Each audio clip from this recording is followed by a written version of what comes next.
Welcome back, and well, if it's not Peter Brandt calling a potential top in the Bitcoin market, very similar to what we have been saying on this channel for months now, as we are approaching this 18-month time frame after the Bitcoin halving, which historically triggers the top of the market.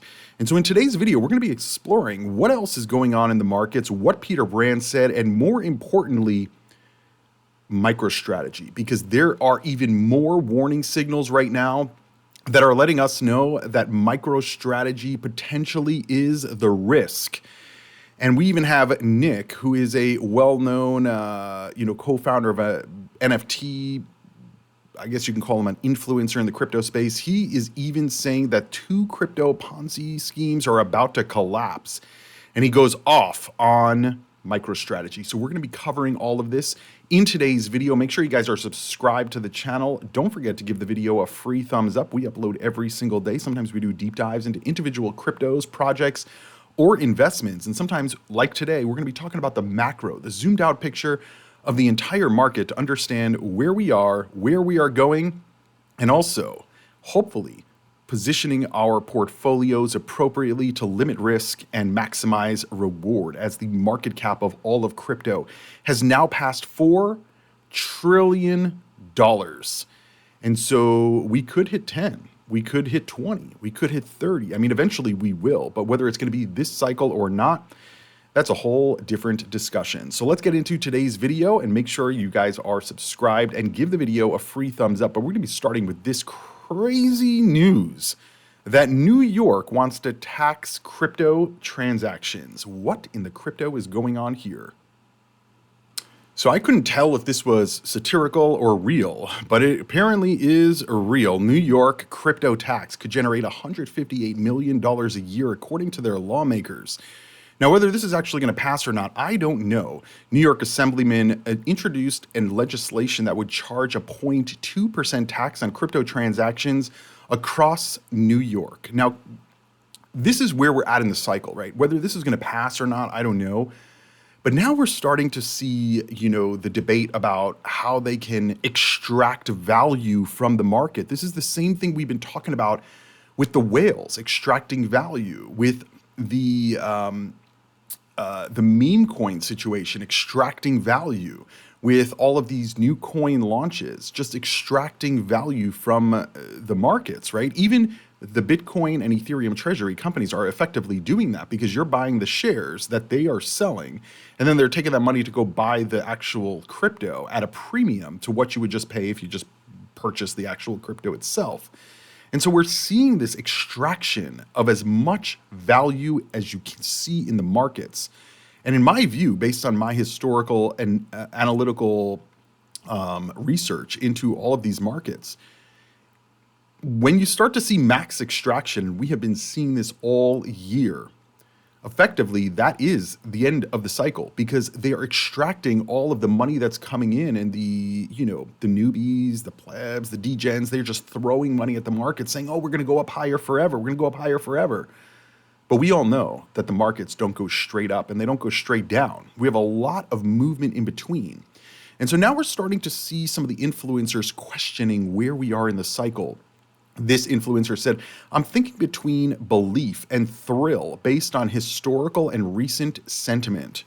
Well, doesn't give any details into what that, historical and recent sentiment is, because we are not all the way down here on the psychological market charts. We are just not down here. We are all the way up here. We're already in euphoria. And what I'm going to be showing you in today's video is the signals of euphoria, because I keep seeing comments on my videos saying, Cryptoviser, we haven't even hit euphoria mode yet. And I'm like, that comment is literally euphoria mode. When all of crypto, for the most part, and crypto derivative products like these Bitcoin and Ethereum treasury companies, the Bitcoin mining companies, etc., when they're all pumping, regardless if you're taking profits or not, they are pumping, right? I keep getting questions about many of these cryptos. Many of these cryptos pumped in 2024. If you didn't take profit, that was on you. But that doesn't mean they didn't pump. That doesn't mean that we didn't have alt season. That doesn't mean that we're not in a bull market, and especially that we're not at the potential top of the bull market, because I believe this is where we are. This user is saying that we're 96% to a bull market progress, right? Meaning we're almost literally at the top. And this influencer is saying, no, we're all the way at the bottom. Guys, there's a lot of influencers saying this. I'm just using this as an example, but a lot of influencers, a lot of YouTubers are saying, I mean, even the Raoul Pals of the world saying, oh, guys, don't worry. The top is not going to be in 2025. We have an extended cycle. The same thing that they were saying back in 2021. And it was false because the extended cycle, when they said that was going to be the peak in June of 2022, that was actually the macro bottom. And so we are not down here on the psychological market charts. We're not even in the middle. We're not even in the thrill phase. We are in euphoria. Everybody's saying we're all going to be rich. We're all going to be hot. We're all genius. That is the euphoria phase. That's what we are in. And a lot of people can't see it because they're emotionally attached to their bags. And they're like, well, my thesis has always been that we're going to have an alt season, but I missed the alt season last year. So we'll just pretend that it didn't even happen. So we've had no alt season. So how could we be in euphoria? How could we be at the top of the market? Guys, the market doesn't move for you and for your portfolio. In fact, if you think that it does, you need to get out of the market because you are probably going down 100% in your investment, because that is not how markets operate. The same influencer said at the current rate that Ethereum treasury companies are adding ETH, there won't be any left on exchanges by the beginning of next year. Who cares? And by the way, there will be more ETH on exchanges. And do you know how I know there's going to be more ETH on exchanges? Because the reason Ethereum is being removed from exchanges is because it's being purchased, which also means it's being sold. And so if the trend continues, especially if the price goes up, you're going to have more Ethereum entering crypto exchanges. That way they can sell it. So just because we're ETH supply and exchanges is drying up at a record pace, oh my God, everybody panic, everybody, we're going to the moon. No, this historically hasn't meant anything, because since I've been following crypto and since I've had this channel, I've seen calls like this. Oh, Bitcoin is at the lowest it's ever been on exchanges. It's like, okay, we could still be in a bear market. That it literally has no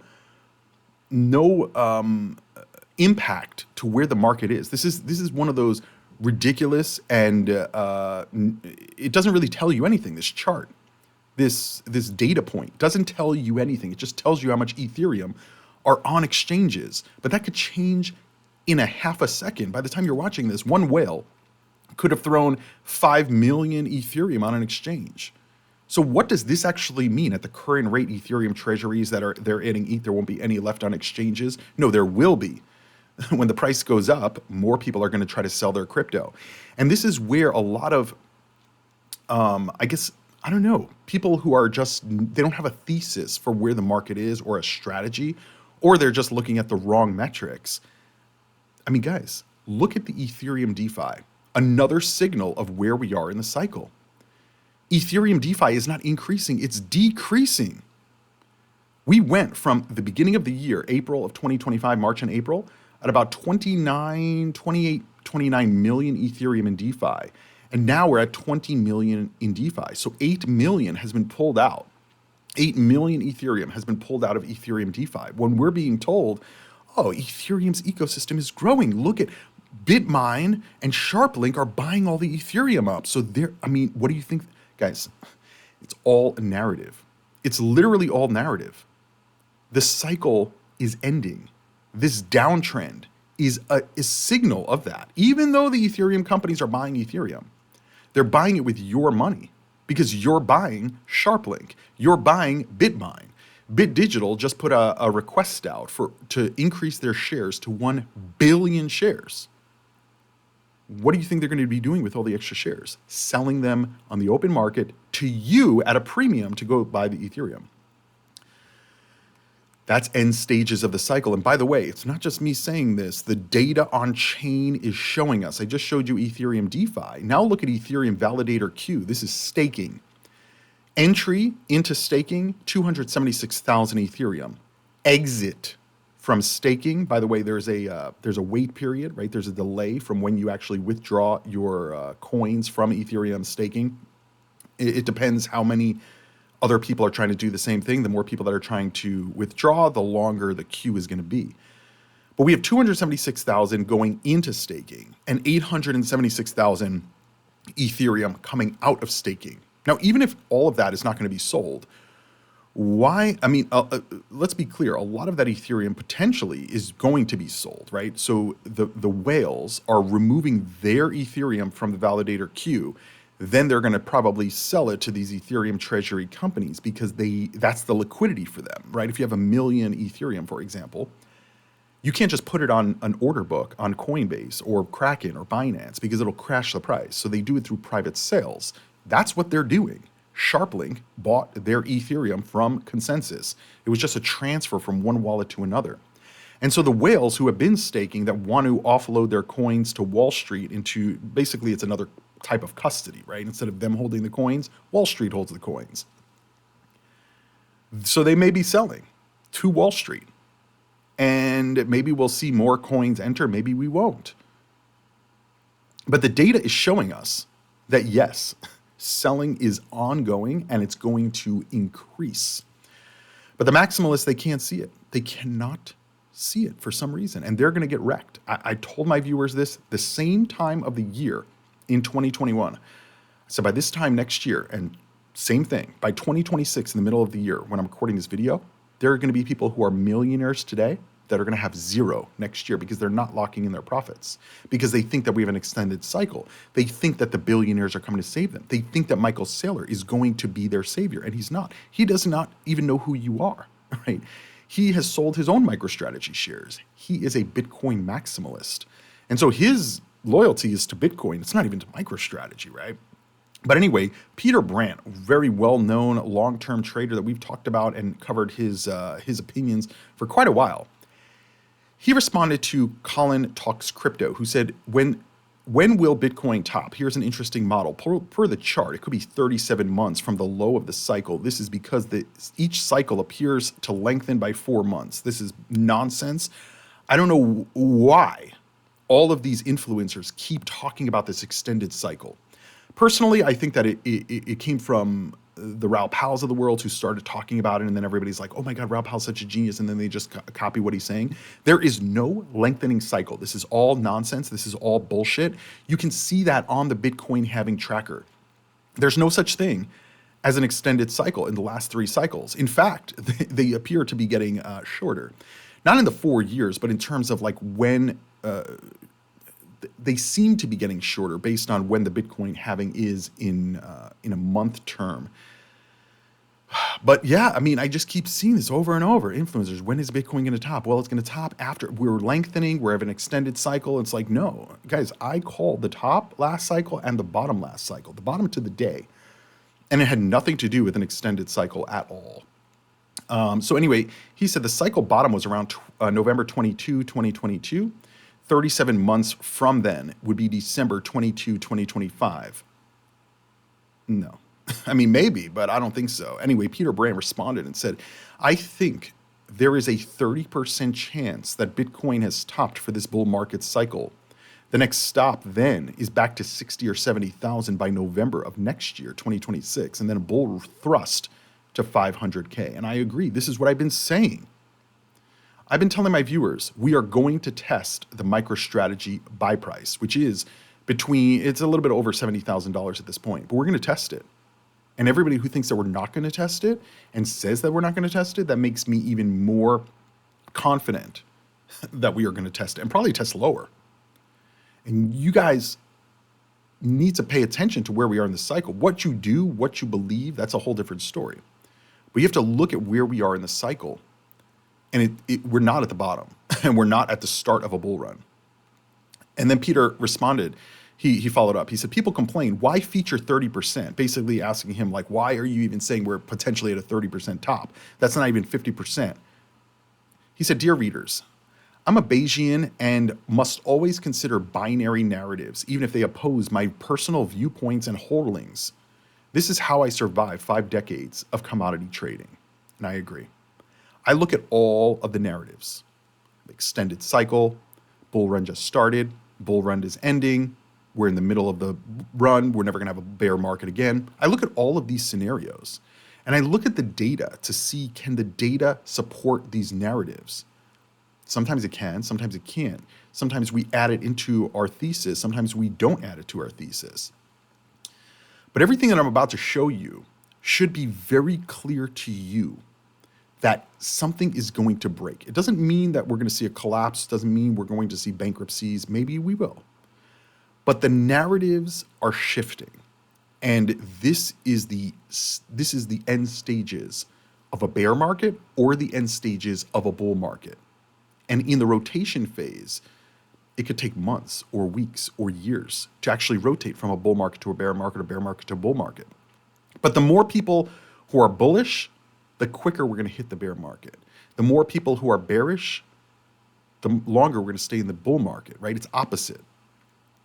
And so Nick O'Neill, who's a well-known NFT, trader and, funny influencer, I guess you could say, on crypto Twitter, he posted some videos about his concerns about MicroStrategy. And we've been talking about MicroStrategy for a while now. I'm one of the only influencers who's saying, well, I don't like to say influencer, I like to say YouTuber.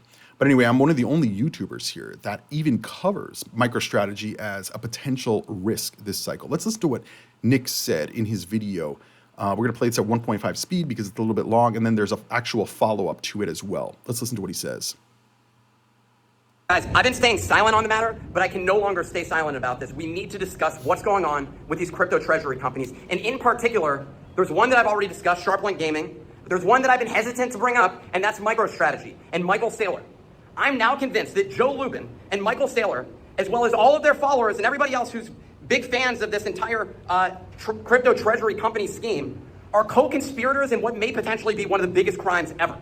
This is basically a massive Ponzi scheme as far as I can tell, and I'm no longer willing to sit idly by while this goes down. Joe Lubin's SharpLink Gaming is down something like 15% today alone. Ethereum's down 3%. What the hell is going on? Bitcoin just hit all-time highs, yet MicroStrategy is something like 20% off the top. Are they going to stop doing their at-the-market issuance ever?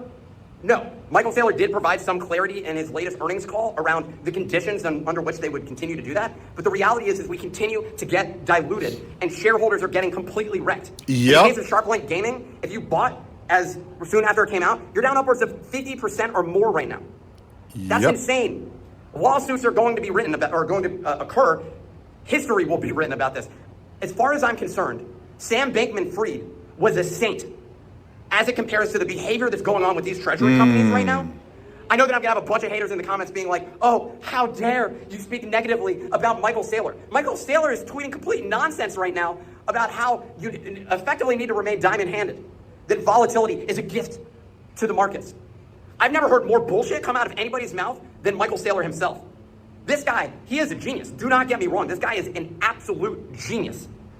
He's crafted basically one of the best capital extraction vehicles of all time. And if you want to be bullish about Michael Saylor, that's what you can be bullish about. He's been able to develop and productize Bitcoin vehicles, products that he can bring to various capital markets. Incredibly effective at that. But it's all been at the expense of shareholders. And yes, I know that there's a report somewhere that describes the amount of Bitcoin per share, but the market doesn't seem to give a shit about that. Correct. And that's all that matters. All the math that everybody is talking about when it comes to MicroStrategy is all dependent on the market caring about the underlying assets in this case. And as it applies to all the crypto treasury companies right now, there's no longer the same level of premium that there once was, and lawsuits will start to fly. And by the way, just goes on and on about the same thing, basically. We have the follow-up video as well. But I want to be very clear here, guys.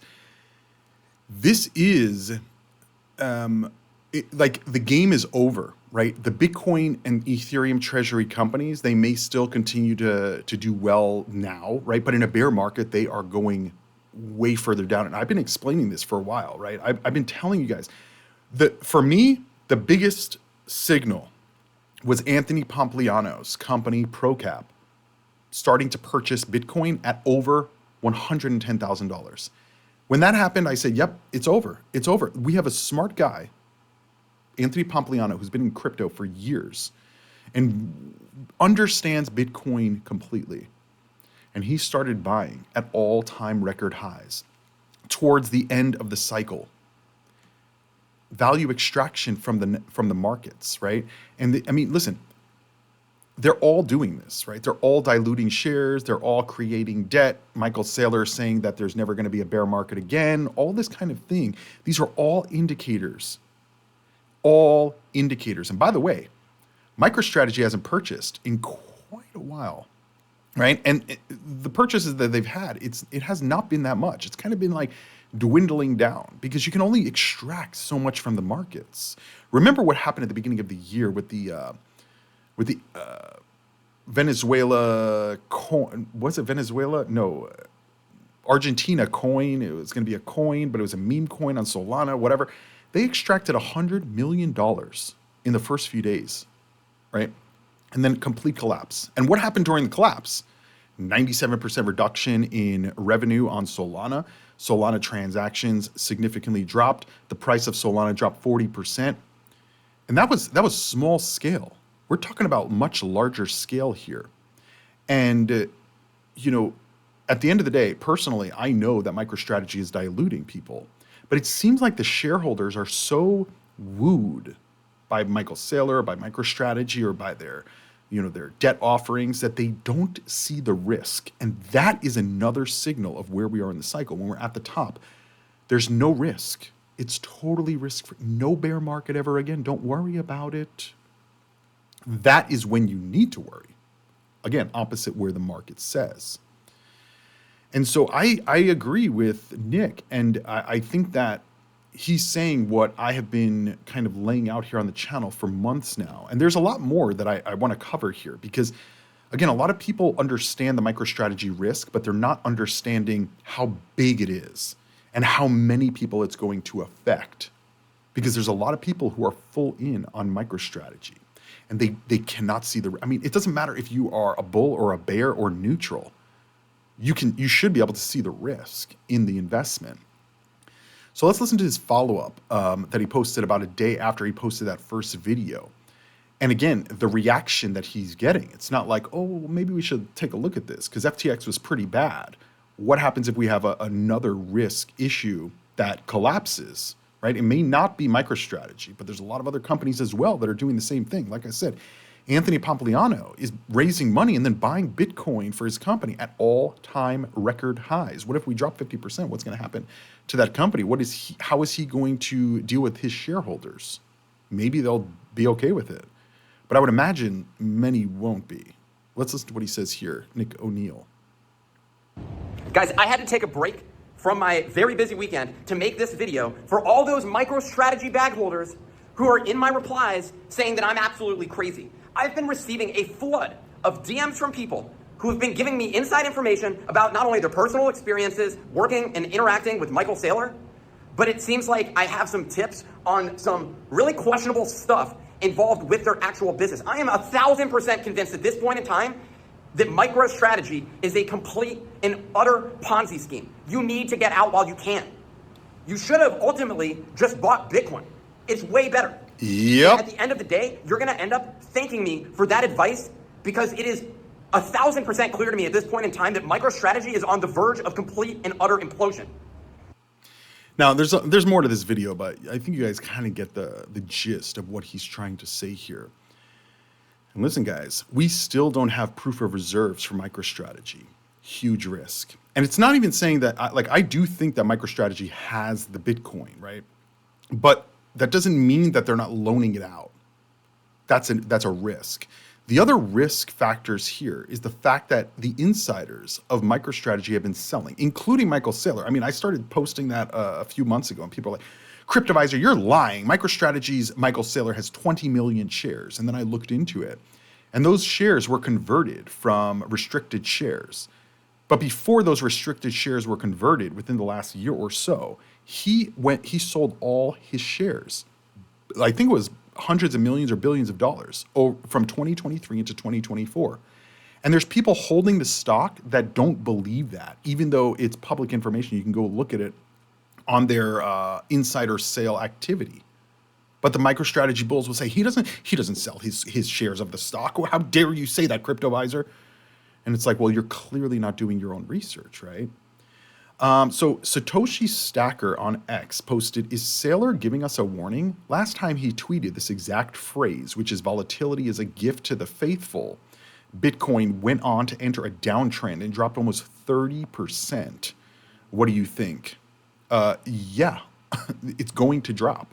I mean, we've covered double top, triple top, quadruple top, and specifically with the MicroStrategy stock. MicroStrategy cannot defend the $400 price. I've been talking about this for weeks now. Since the beginning of 2025, we have not been able to defend 400. We go above 400, right back down. 400, right back down. The MicroStrategy bulls will say, well, he's not going to sell any more shares in the open market, so there's going to be no issues until there is. Bitcoin can drop. Macro event in the markets can happen. The debt may not be, the dividends on the debt for MicroStrategy may not be paid. These are all risks. But meanwhile, we have the maximals like Josh, who we've been covering for quite a few months now because he did a very successful trade with MicroStrategy in the last year where he turned like $3 million into $30 million. He said, I think the last couple of days were rife with MSTR market manipulation. Hedge funds furiously shorting and buying back to make long geeks out and sell. Totally made up stories like Chanos doesn't know that forks exist and suddenly is posting about how Bitcoin could be duplicated. And as soon as people on our side, the MicroStrategy side, reposted it, he deletes it. That's because it is borderline illegal behavior. He knows better. The amazing coincidence that Treasury Secretary Bessent drops the bombshell that we won't be buying any Bitcoin for strategic Bitcoin reserve, only to casually correct it after the damage is done and shorts had a chance to cover. Where is our resident reporter? Now, they're trying to say because the Treasury Secretary said that the U.S. is not buying any Bitcoin and the price of Bitcoin fell, that's market manipulation. And that everybody is trying to just do everything to short MicroStrategy. And I don't think that's the case. I just think that the narrative and this trade, which is the biggest trade in crypto, this is the biggest risk in crypto, it's over. It's over. Because once Bitcoin tops, and it will, and it may have already, what happens after a top? We drop. And so the MicroStrategy bulls like, oh, we're not going to see a MicroStrategy is not going to drop. The MNAV will just go higher. No, the MNAV is actually going lower. And even if Bitcoin goes to 200,000, that doesn't guarantee that this is going to $700. Because as the price of Bitcoin goes higher, if MicroStrategy stays the same or even goes into the negative, that's completely in line with what it should do because it needs to compress the MNAV. But the MicroStrategy bulls, they don't think that the market is going to correct itself. But the market always does.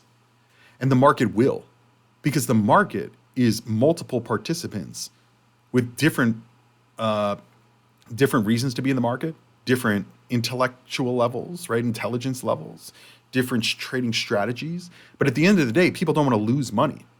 And so the people who don't want to lose money, when they see the signals that we are topping out, they're getting out. They're getting out of Bitcoin, they're getting out of Ethereum, they're getting out of MicroStrategy. But guess who's staying in? The mega bulls. And guess who's going to get wrecked? The mega bulls, including potentially Josh. BitPain says, yeah, I'm sure your local Twitter retard telling you MicroStrategy is going to MNAV1 knows better than the managers of Norway's $2 trillion sovereign wealth fund. Basically saying that the Norway sovereign wealth fund doubled down on Bitcoin through MicroStrategy and Metaplanet by buying those companies. Well, actually, I do think that the local Twitter does know better than the managers of Norway's $2 trillion sovereign wealth fund. How do I know this? Guys, we had pension funds and teachers' retirement funds investing in FTX in the last cycle. They didn't invest in Coinbase, the most highly regulated exchange in the world and in the United States. They didn't invest in Kraken. They didn't invest in Gemini. You know what they invested in? They invested in FTX. Meanwhile, I was on my YouTube saying, guys, do not have your money on FTX. FTX is at the center of all of these collapses. Meaning they're probably going to collapse too, and they did. So just because Norway's $2 trillion sovereign wealth fund is buying MicroStrategy, you're an R if you're saying don't do it. No, actually, the sovereign wealth fund, I don't know. I'm sure they have a lot more money than they can afford to lose than you and I. And so again, this is coping. This is like, oh well, the sovereign wealth fund bought it. So if you're not buying, you're an idiot. It's like, no. Sovereign wealth funds, retirement funds, pension funds, they were buying FTX, not Coinbase, FTX. So tell me how that works. Anyway, BitPayne also said, I'm going to make this as simple as possible for the irresponsibly low IQ MSTR group. If you want your MicroStrategy shares to outperform Bitcoin, you buy at a low MNAV, saying that's now, not at a high MNAV. Right now, the MNAV is high. Anything over 1 is a high MNAV, meaning you're paying more than you're getting. And so this is not a low MNAV. But again, where are we in the cycle? The MicroStrategy bulls have to keep convincing you that bad metrics are good metrics. You know, oh, Treasury Secretary Scott Bessent said they're not buying Bitcoin, but that's right now. Maybe in the future they'll buy. It's like, okay, but that's not what they're doing. Oh, we're going to get the audit on the Bitcoin, on how much Bitcoin the government owns. And then we find out the big government only owns maybe 20,000 Bitcoin. They're like, oh, well, the numbers are wrong. The numbers are wrong. It's like, no, they sold the Bitcoin. Why is that so hard to believe? Again, this is where you get trapped in a position in your portfolio and you get screwed because you can't see it. Meanwhile, this user on X said when MNAV hits 1.6 before, Saylor was dropping some serious takes on it. Let's listen to what he says. If someone's stupid enough to short my stock to $1, I would sell $1 billion of the preferred and I would buy back the common stock, right? And I would just recapitalize the company, right? And then the common stock would fly through the roof and then they would be complaining that we bought the thing that they were selling. So, and by the way, this is before they gave the guidance on the 2.5 MNAV before they start selling more shares on the open market. So they've limited themselves from being able to do that directly. And so this MNAV will compress. Whether it means the stock price is coming down or the Bitcoin price is going up and the stock price stays the same, it's going to compress. And by the way, it already has. Just a few weeks ago, we were at 1.9, meaning they were getting people to buy a stock for $1.90 that was only worth $1. And now it's down to $1.60 per dollar. But you know, I mean, ignore common sense and just go buy MicroStrategy because Norway's sovereign wealth fund is buying, guys. I mean, come on. That's where we are in this cycle. We are at the top, if not already past the top, by the way, right? So, yeah, continuing on. Rowrider on X said, it's easy to predict where this is going. Investors only hold preferred shares to earn dividends. And these are the debt products, right? Stride, Strike, Stretch, and Strife. These are the debt products for MicroStrategy, and they all have dividends attached to them. But what if they can't pay the dividends, right? Because right now, I think the dividend total is about $500 million per year, which is about $50 million per month. That MicroStrategy has to be able to pay, and they're not a cash flowing business, really. So where are they getting the money? Through the debt or through selling more shares. Saylor can only pay the dividends by selling MicroStrategy common shares. As the MicroStrategy common shares fall, risk the dividends won't be paid increase. So the preferreds are dumped. The jig is up. And effectively, he's saying that everything will... Sorry, I have a fly attacking me in the studio here. May even be a mosquito. Anyway, basically, he's saying that as MicroStrategy shares fall, there's going to be a potential that the dividends won't be paid. Now, most of the dividends on these debt products are what they call cumulative. So even if they're not paid, they just keep accumulating until they can get paid. But that's going to cause people to dump those. And so then you have the reverse of a bull market, which is a bear market where everything just keeps going down. And that's a potential. Even Jake Chervinsky, who's a well-known crypto lawyer, said on X, in the next bear market, At least one over-leveraged crypto treasury company will get blown up by the downside volatility.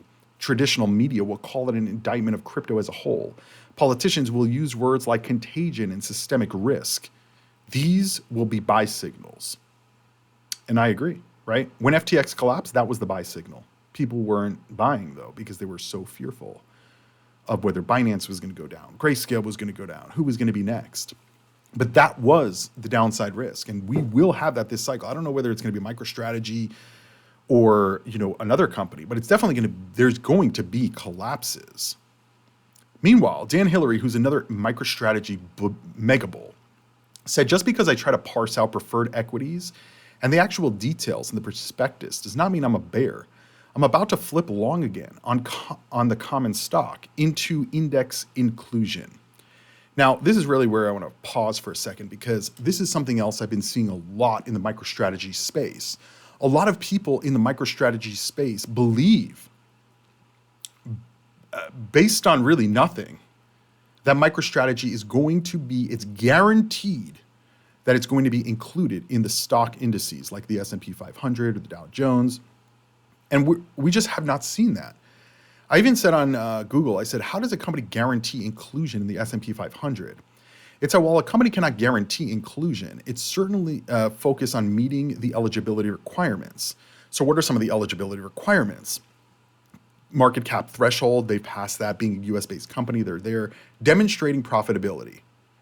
MicroStrategy is not a profitable company, regardless of what their books say, regardless of the accounting that they've managed to get approved changes to the new guidance to say that Bitcoin is considered, money on their balance sheet.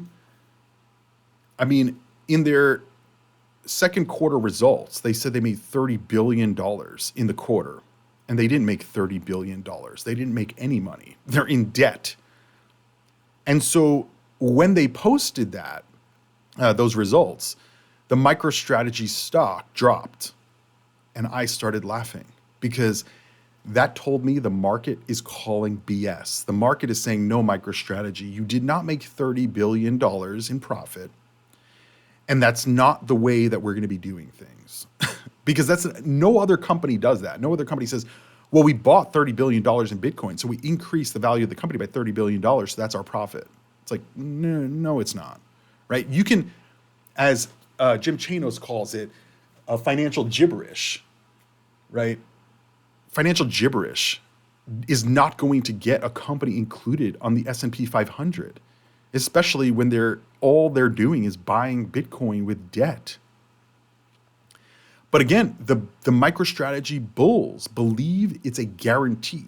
He said, about time to remove that MSTR collar and take a shot. S&P is the first shot, basically saying like remove the collar on where the price is going to go and straight up. Will S&P be the first? And Josh said, yeah, it's done. Like, it's a guarantee. And everyday people who know nothing about these tokenomics, right, and they should if they're investing, they're just going to keep buying. These are top signals. When even the experts, even the people who've been trading and making really good money in these trades are unable to see the risk.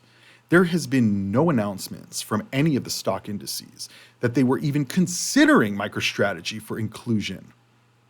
And I don't think that they're going to include them based on one quarter where they're saying that they made $30 billion in revenue or profit or whatever, because they didn't. And they don't have any money. And in fact, they're in debt. And so, however much financial gibberish you want to speak or listen to, it's not going to change the fact of where we are in this cycle. And by the way, this is another signal. Dan, the same MicroStrategy mega bull, said at some point down the road, I would love to see Bitcoin dividend in kind issued to MicroStrategy shareholders. Even if small, it would prove out the concept of Bitcoin yield and solidify the value proposition of all Bitcoin treasuries, and especially the value of common equity over preferred equity. And by the way, they will probably do this eventually because they don't have anything else, right? They can't raise more money through these debt facilities. They can't sell shares on the open market. People are starting to question what their actual strategy is. And when the mega bulls realize that index inclusion is probably not happening anytime soon, the only thing left is what else? Well, a dividend. So if they do a dividend, they could keep it going for a little bit longer. But again, if they do a dividend, where are they getting the money from? They're going to be diluting the company the same way that selling shares dilutes the shareholder. So it's a flywheel that is coming to an end. Not forever, but definitely for the cycle. And as I've explained, guys, there's going to be a lot of opportunity to make money on the way up and a lot of opportunity to make money on the way down. But you got to be positioned. And you got to be positioned before those moves happen. And so everything that we've been talking about on this channel has been effectively the market is topping out. Are we at the tippy top? Who knows? Are we going much higher? Who knows? Does it matter? To me, not really. Because all the signals in the market show that 120K, this is the top. We can go a little bit higher than this, but you see how much selling is occurring at these levels. So if we go to 150K, you're going to have even more selling. Same thing with Ethereum. Everyone's so excited about Ethereum. I don't even know that we're going to hit all-time record highs. Maybe we will. Maybe we'll go much higher. But you see how much Ethereum is being unstaked. To me, that says they're going to sell. Even if they're selling directly to the company and they're getting shares in the company as payment, it doesn't matter because they still would technically own the Ethereum through the shares, not directly. And they're de-risking. They're de-risking from self-custody. They're de-risking from potential collapses. They're just de-risking. And no matter how much gibberish people tell us about how nobody's selling, it's nonsense. Because if somebody's buying and they're getting the coin, somebody's selling. So that's where we're at in the cycle.